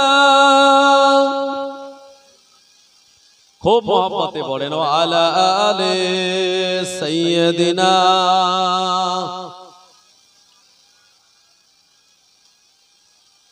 तारीफ मोहम्मद हमें लिखे लिखे के सुनाएंगे, हम खत्म नबूवत पे जा अपने लुटाएंगे। तारीफ मोहम्मद हमें लिखे लिखे के सुनाएंगे, हम खत्म नबूवत पे जा अपने लुटाएंगे। झुकना भी नहीं आता, बिकना भी नहीं आता, हम जान लुटाएंगे डरना भी नहीं आता। आका की मोहब्बत में हम सर को कटाएंगे, हम खत्म नबूवत पे जा अपने लुटाएंगे। दोहराएंगे हम फिर से तारीफ अमामा की, इश्क नबी है क्या बतलाएंगे दुनिया को। जज्बाए ईमानी हम दुनिया को दिखाएंगे, हम खत्म नबूवत पे जा अपने लुटाएंगे। तारीफ मोहम्मद हमें लिख लिख के सुनाएंगे, हम खत्म नबूवत पे जा अपने लुटाएंगे। ओ मेरे नबी पक है जो दिल में बसे मेरे, दिल चीर के दिखा देंगे नाम नबी का है। जोरे हवे ना सुभान अल्लाह, अरे एकटू जोरे बोलो। ओ मेरे नबी पक है जो दिल में बसे मेरे, दिल चीर के दिखा देंगे नाम नबी का है। दुश्मन नबी सुन ले जुबा पे लगम तू दे, जो जान हमारा है दे देंगे नबी के लिए। तारीफ मोहम्मद हमें लिख लिख के सुनाएंगे, हम खत्म नबूवत पे जा अपने लुटाएंगे। अल्लाहुम्मा सल्ले अला सय्यदिना व अला आले सय्यदिना। আমার ভাই জানেরা, আমার বাপ জানেরা, আমার আম্মা জানেরা, আম্মা জান ফাতেমা রাদিয়াল্লাহু আনহা আল্লাহর নবীর অসুস্থতার সময় প্রচন্ড কান্নাকাটি করছিলেন। রাসূলুল্লাহ বললেন, ফাতেমা তুমি কাঁদলে আমি সহ্য করতে পারি না। কারণ আল্লাহর নবী ফাতেমাকে সবথেকে ভালোবাসতেন, মহব্বত করতেন। কারণ বিশ্বনবী বলেছেন, যে বাড়ি প্রথম কন্যা আল্লাহ ওই বাড়িতে অসংখ্য বরকতময় বানিয়ে দেন। জোরে বলুন। আর আমরা অনেকেই আছি মেয়ে সন্তান হলে আমাদের মনটা খারাপ হয়, আছে না নাই বাবু? আমার ভাইজানেরা, আল্লাহ নবী বলেছেন, যার দুটি মেয়ে দুটিকে লালন পালন করবে, দ্বীনি তালিমের শিক্ষা দেবে, যোগ্য ইসলামিক পাত্র দেখে তাকে বিবাহ দেবে। আল্লাহ নবী বললেন, আমার ওই উম্মতটা আর আমি নবী দুইজন পাশাপাশি একই জান্নাতে থাকবো। আমার ভাইজানেরা, আমরা অনেকে ছেলে ছেলে করে পাগল হই, তাই না? দেখা যায় এই ছেলেগুলি যখন বড় হয়, বিয়ে শাদী দেওয়ার পর সেই ছেলে বৌমা ভাত দেয় না। অনেক মুরব্বীরা যারা ওই মেয়ে জামাইয়ের বাড়ির গিয়ে আশ্রয় নেয়, আছে না নাই সমাজে? সুতরাং ছেলে বড় হয়ে আপনাকে শেষ পর্যন্ত খেতে দেবে, আপনার পরিচর্যা করবে, তার কোনো গ্যারান্টি আছে বাবু? সুতরাং ছেলে মেয়ে আল্লাহ কাউকে মিলিয়ে দেয়, আল্লাহ কাউকে শুধু ছেলে দেয় মেয়ে দেয় না, আল্লাহ কাউকে শুধু মেয়ে দেয় ছেলে দেয় না, আবার আল্লাহ পাক কাউকে কিছুই দেয় না। সুতরাং আল্লাহ আপনাকে আমাকে যতটুকু দিয়েছেন এটার উপরে সন্তুষ্ট থাকা ঈমানদারের আলামত।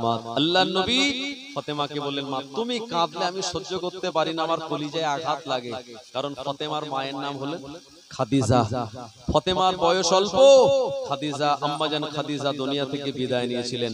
আল্লাহর নবী ফাতেমাকে ওই খাদিজার মহব্বতটাও দিয়েছেন, মায়ের মহব্বতটাও দিয়েছেন, আবার আব্বাজানের মহব্বত দিয়েছেন। ফাতেমা রাসূলুল্লাহর কাছ থেকে আব্বা এবং মা দুজনের মহব্বত পেয়ে লালিত পালিত হয়েছিলেন। এজন্য আল্লাহর নবী ফাতেমাকে খুব ভালোবাসতেন। কি বলবো, যে ভালোবাসার বর্ণনা ভাষায় বলে শেষ করা যায় না। আল্লাহর নবী বলছেন, মা তুমি কেঁদো না, আমার খুব কষ্ট হয়। এ সময় একটা কথা বলি, আল্লাহ নবী ফাতেমাকে ডাকলেন, কানে কানে কি যেন বললেন। আম্মা জান ফাতেমার কান্নাটা বন্ধ হয়ে গেল। ও জানেরা, আম্মা জান আয়েশা রাদিয়াল্লাহু আনহা পরবর্তীতে ফাতেমাকে জিজ্ঞাসা করে বললেন, মা ও বেটি ফাতেমা, আল্লাহ নবীর অসুস্থতার সময় ইন্তেকালের পূর্ব মুহূর্তে তুমি অত্যন্ত কান্নাকাটি করছিলে। আল্লাহ নবী তোমাকে ডেকে কানে কানে কি যেন বললো, তোমার কান্নাটা বন্ধ হয়ে গেল। কি বললে একবার তুমি আমায় শুনিয়ে দাও। এ সময় ফাতেমা বলেছিলেন, আম্মা, আমার আব্বা জান আমায় শুনিয়ে বলেছে, মা কেঁদো না, মা কেঁদো না। আমি দুনিয়া থেকে বিদায় নেওয়ার 6 মাস পর আল্লাহর দয়া জান্নাতে তোমার সঙ্গে আমার মোলাকাত হয়ে যাবে। এই জন্য আমি কান্না বন্ধ করে দিয়েছিলাম। ও মুরব্বিয়ান বাবাজি গণেরা, সিরাতের কিতাবের ভিতরে বর্ণিত হয়েছে আল্লাহর নবীর ইন্তেকালে 6 মাস পর ফাতেমা ও দুনিয়া থেকে বিদায় নেবেন। এমন করে তানার শরীরটা অসুস্থ হয়ে পড়ল। আম্মা জান ফাতেমা তানার জামানার খলিফা হলেন সিদ্দিক আকবর হযরত আবু বকর সিদ্দিক রাদিয়াল্লাহু আনহু, যিনি হলেন গোটা উম্মতে মুহাম্মাদীর ভিতরে শ্রেষ্ঠ মানুষ। আল্লাহর নবী বলেছেন, আমার আবু বকরের এক রাতের আমাল যদি এক পাল্লায় রাখা হয়, আর আমার তামাম উম্মতের সারা জীবনের আমাল যদি আর এক পাল্লায় রাখা হয়, আমার আবু বকরের এক রাতের আমালের পাল্লা আল্লাহর দরবারে ভারী হয়ে যাবে। ওই আবু বকর শুনেছেন কানে ফাতেমা অসুস্থ। আল্লাহর নবী বলেছেন, একজন মুসলমান আর একজন মুসলমানের উপরে হক হলো 6টা। 1 নম্বর হক হলো ইউসাল্লিমু আলাইহি যালাকিয়াহু, যখন দেখা হবে সালাম দেবে। 2 নম্বর হক হলো ওয়াজিবুহু ইজাদাহু, দাওয়াত করলে তা কবুল করা। 3 নম্বর হক হলো হাঁচি দিলে মুসলমান আলহামদুলিল্লাহ বলবে, জবাবে অন্য মুসলমান ইয়ারহাকাবুল্লাহ বলবে। 4 নম্বর হক হলো কেউ যদি অসুস্থ হয় তাকে দেখতে যাবে। 5 নম্বর হক হলো কেউ যদি মৃত্যুবরণ করে তার নামাজে জানাজায় গিয়ে হাজির হয়ে যাবে। 6 নম্বর হক হলো ইউহিব্বু লাহু মা ইউহিব্বু লিনাফসিহি, নিজের জন্য যেটা পছন্দ করবে অন্য মুসলমানের জন্য সেটা পছন্দ করবে। আল্লাহর নবী বললেন, এমন করে কোন অসুস্থ ব্যক্তিকে কেউ যদি বাড়ি থেকে দেখার নিয়াতে বার হয়, আল্লাহর রহমতের ভিতর দিয়ে চলতে থাকে। অসুস্থ ব্যক্তির মাথার কাছে গিয়ে যখন বসে সান্ত্বনা দেয়, আমার আল্লাহর ওই বান্দাটা যেন আল্লাহর রহমতের দরিয়ায় ডুব দিল। এই সময় আবু বকর সিদ্দিক রাদিয়াল্লাহু আনহু ফাতেমার অসুস্থতায় তিনি দেখতে আসলেন, কিন্তু বাড়ি ঢোকার তো পারমিশন নেই। ফাতেমা পর্দানশীল একজন আল্লাহর নেক বান্দি। হযরত আলী দরওয়াজায় সালাম দিলেন, আসসালামু আলাইকুম। দরওয়াজা খুলে গেল। আবু বকর সিদ্দিক দাঁড়িয়ে। আবু বকর সিদ্দিক বলেন, আলী, ফাতেমার কাছে আমার পক্ষ থেকে সালাম দাও। ফাতেমা কেমন আছে আমায় বলো, আর বলো ফাতেমা হয়তো আমার একটা ব্যাপারে আল্লাহর নবীর ফিদিয়াকের একটা বাগানের অংশ আমার কাছে চেয়েছিল। আমি ফাতেমাকে বলেছিলাম রাসূলুল্লাহ যখন দেয়নি আমিও এ ব্যাপারে কিছু বলতে পারবো না। যদি এই কথার দ্বারা রাগ করে থাকে, আমি আবু বকর এসেছি ফাতেমার দরওয়াজায়, ফাতেমা যেন আমায় ক্ষমা করে দেয়। হযরত আলী চলে গেলেন, ফাতেমাকে গিয়ে বললেন, ও বিবি ফাতেমা, আমাদের দরওয়াজায় আবু বকর এসেছেন, যিনি আউয়াল খলিফা আমিরুল মুমিনিন। আবু বকরের ব্যাপারে যদি তুমি মনে মনে কোনো দুঃখ ব্যথা পেয়ে থাকো, আবু বকরকে তুমি মাফ করে দাও। হযরত ফাতেমা বললেন, ও আমার স্বামী, আপনি আবু বকর সিদ্দিককে গিয়ে বলুন, এ ব্যাপারে যা বলার কিয়ামত কিয়ামতের দিন আল্লাহর নবীর সামনে আমি বলবো। হযরত আলী যখন বললেন এমন কথাটা, আবু বকর সিদ্দিক রাদিয়াল্লাহু আনহু ঝরঝর করে কাঁদতে লাগলেন। ফাতেমার ঘরে চৌকাঠ ধরে তিনি বললেন, আলী, ফাতেমা যদি আমাকে ক্ষমা না করে দেয়, আমি আমার মওত পর্যন্ত ফাতেমার দরওয়াজা চৌকাঠ আমি ছাড়ব না। হযরত আলী রাদিয়াল্লাহু আনহু কথাটা শোনার পর দেরি না করে দ্রুত গতিতে বাড়ির ভিতরে ফাতেমার কাছে গিয়ে বললেন, ও হাসান হুসাইনের আম্মা, হযরত আবু বকর তোমার ঘরের দরওয়াজায়, তুমি আবু বকরকে ক্ষমা করে দাও। তুমি কি জানো কোন আবু বকর তোমার দরওয়াজায়? যে আবু বকর আল্লাহর নবীর হাতে হাত দিয়ে বয়স্কদের ভিতরে প্রথম ঈমান এনেছিলেন, ইনি আর অন্য কোন আবু বকর নয়। যে আবু বকর আল্লাহর নবীর হিজরতের সঙ্গী ছিলেন, যে আবু বকর গারে সুরের সঙ্গী ছিলেন, যে আবু বকর আল্লাহর নবীর জীবন দশায় মদিনার মসজিদে 17 ওয়াক্তের নামাজের ইমামতি করেছিলেন, ওই আবু বকর তোমার দরওয়াজায় বিবি মাফ করে দাও। ফাতেমা বলেছিল, আলী আমার স্বামী, আপনি গিয়ে বলুন এ ব্যাপারে, আমি আবু বকরকে ক্ষমা করে দিলাম। হযরত আলী এসে বললেন, ও আউয়াল খলিফা আমিরুল মুমিনিন, ফাতেমা আপনাকে maaf করে দিয়েছে। হযরত আবু বকর তিনি আলহামদুলিল্লাহ পড়লেন। ও জওয়ানেরা, যুবকেরা, হযরত আলীকে ফাতেমা কাছে বসিয়ে বললেন, ও আমার স্বামী, দুনিয়া জমিন থেকে আমি বিদায় নেব, কারণ আমার আব্বা জান যে কথা আমায় বলে গিয়েছেন, আল্লাহর নবীর ইন্তেকালে 6 মাস পর আল্লাহ জান্নাতে আমার আব্বা জানের সঙ্গে দিদার হবে, আমি দুনিয়াতে বাঁচবো না, এখান থেকে বিদায় নেব। তবে বিদায় নেওয়ার আগে বলি, 1 নম্বর ওসিয়ত হলো আমার মরণের খবরটা নবীর সাহাবীদের যেন আপনি বলবেন না। আমার 2 নম্বর ওসিয়ত হলো আমার ইন্তেকালের পর রাতের অন্ধকারে আপনি আমায় দাফন দেবেন, রাতের বেলায় আমার ইন্তেকাল হবে। 3 নম্বর ওসিয়ত হলো আমাকে গোসল দেবে আমার আম্মা উম্মে সালমা রাদিয়াল্লাহু আনহা। আমার 4 নম্বর ওসিয়ত হলো আমার নামাজে জানাজার ইমাম হবেন আপনি আমার স্বামী আলী, আর আমার খাটিয়াটা ধরবেন মাথার দিকে আপনি, আর পায়ের দিকে ধরবে আমার আদরে 2 সোনা ইমাম হাসান ইমাম হুসাইন। ফাতেমার কথাগুলো শুনে হযরত আলীর কলিজা যেন ভেঙে মুচড়ে যাচ্ছিল।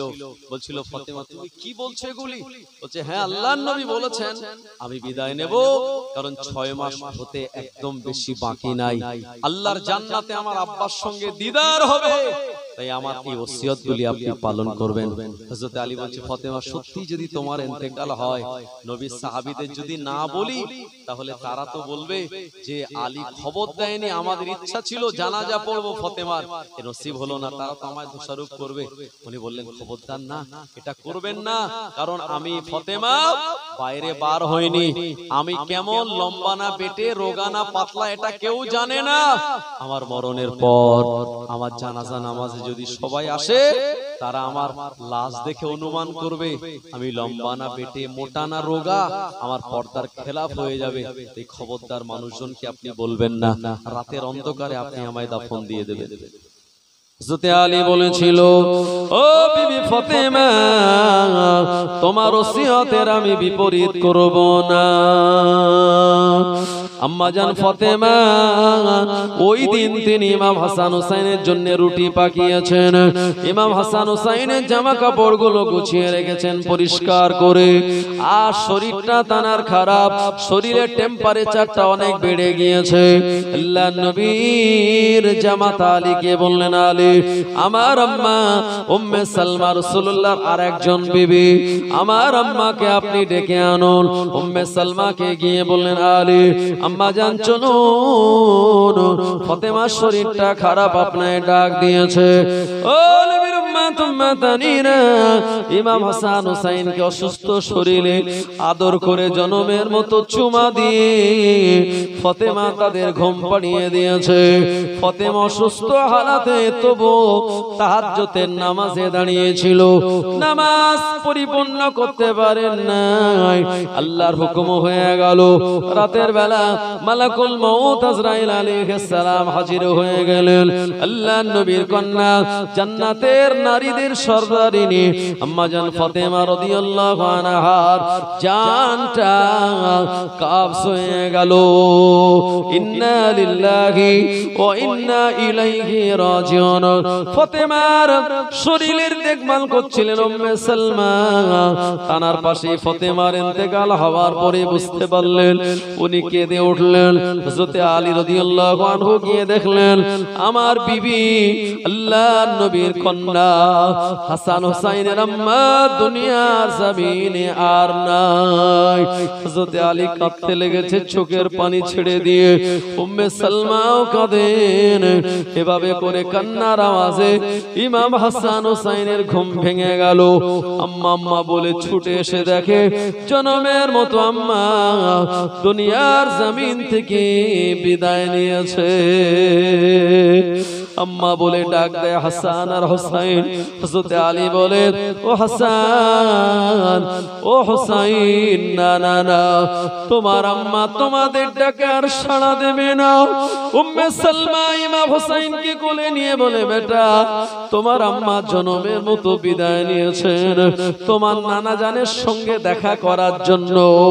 এমন করে ইমাম হাসান হোসেন আম্মা আম্মা বলে কাঁদে। হযরত ফাতেমার বেটা দুইজনকে সান্ত্বনা দেয় উম্মে সালমা। হযরত আলী রাদিয়াল্লাহু আনহু, ও মুসলমান ভাইরা আমার, হযরত আলী চিন্তা করছেন কোন জায়গায় কবর হবে, কোন জায়গায় কবর খুঁড়ব, কে বা কবর খুঁড়বে। রাতের অন্ধকারেই তো দাফন দিতে হবে। হযরত আলী কিছু বুঝতে পারছিলেন না।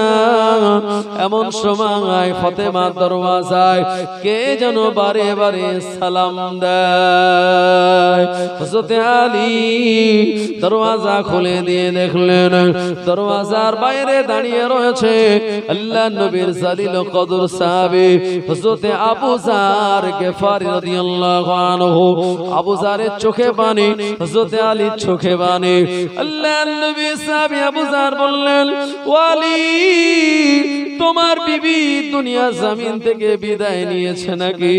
হযরত আলী ডুকরে কেঁদে উঠে বললেন, ও আবু যার, এই খবরটা তুমি কেমন করে জানলে? হযরত আবু যার গিফারি বলছেন, রাতের বেলা এশার নামাজ আদায় করে আমি ঘুমিয়েছিলাম।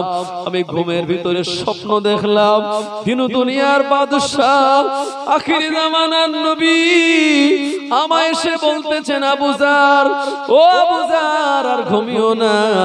আবু যার ওঠো ওঠো, আমার বেটি ফাতেমা দুনিয়া জমিন থেকে ইন্তেকাল করেছে। আমার বেটির জন্য চলে যাও, তুমি কবরটা খুঁড়ে দাও। ও আবু যার, কোন জায়গায় কবর খোঁড়া হবে আল্লাহর নবী তিনি আমায় দেখিয়ে দিয়েছেন। হযরত আলী রাদিয়াল্লাহু আনহু এই সময় তিনি আল্লাহর দরবারে শুকরিয়া আদায় করে বললেন, আল্লাহ, এই রাতের অন্ধকারে ফাতেমাকে ওসিয়ত অনুযায়ী কোন জায়গায় কবর দেব এটা আমার জানা ছিল না। আল্লাহর নবী তিনি নিজে নির্দেশনা দিয়ে দিয়েছেন ফাতেমার কবর কোন জায়গায় হবে। রাতের অন্ধকারে হযরত আবু যার গিফারি রাদিয়াল্লাহু আনহু তিনি কবর খুঁড়লেন। ও নবীর উম্মতেরা, যারা ঈমানদার হয়, আল্লাহর মহব্বতের বান্দা বান্দি হয়, তাদের কবর খোঁড়াটা সহজ হয়ে যায়। উম্মে সালমা তানাকে গোসল দিলেন, জানাজা নামাজ পড়ালেন। হযরত আলী রাদিয়াল্লাহু আনহু এই রাতের অন্ধকারে ফাতেমাকে খাটিয়ায় তুলে মাথার দিকে স্বামী আলী ধরে, পায়ের দিকে ইমাম হাসান আর হুসাইন রাদিয়াল্লাহু আনহুমা কাঁদতে কাঁদতে আম্মা জানের লাশ মোবারক বহন করে মদিনার বিখ্যাত কবরস্থান এমন করে জান্নাতুল বাকিতে নিয়ে ওই জায়গায় আবু যার গফারি রাদিয়াল্লাহু আনহুর সহযোগিতায় হযরত আলী রাতের অন্ধকারে আর ভালোবাসার জীবন সঙ্গিনী আল্লাহর নবীর কন্যা হাসান হুসাইনের আম্মাকে ওই জায়গাতে দাফন দিয়ে দিলেন। ও মুসলমান, আমার দাফন দেওয়া কমপ্লিট। ইমাম হাসান হুসাইন বারবার কাঁদে, আম্মা জান বিদায় বিদায়, আপনার সঙ্গে আর কোনোদিন দেখা হবে না, আর মা বলে ডাকা হবে না। উম্মে সালমা রাদিয়াল্লাহু আনহা আবু যার গফারি হযরত আলী সান্ত্বনা দিয়ে এ মাসুম বাচ্চাগুলিকে চোখের পানি মুছে দিতে দিতে বাড়ির পথে সবাই রওনা হয়ে যায়। আল্লাহুম্মা সাল্লি আলা সাইয়্যিদিনা মাওলানা মুহাম্মদ ওয়া আলা আলি সাইয়্যিদিনা।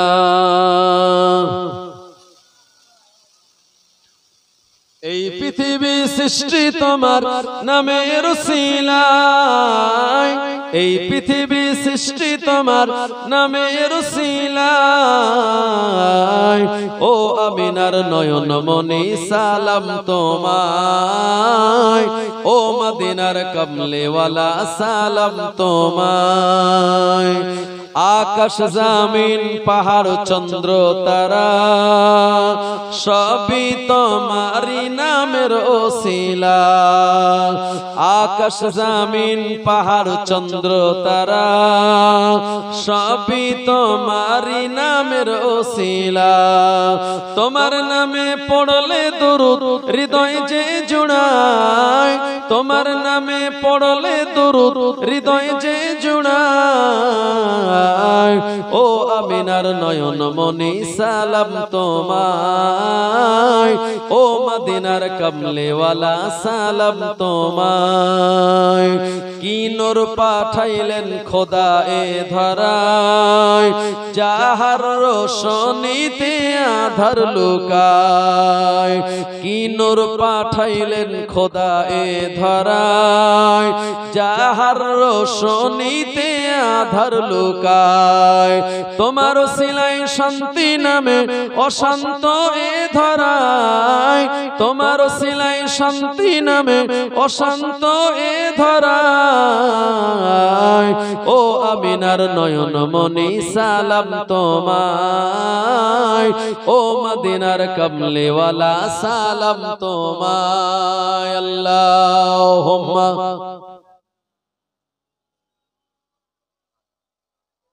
মৌলানা মুহাম্মদ ওয়া আলা আলি সাইয়্যিদিনা।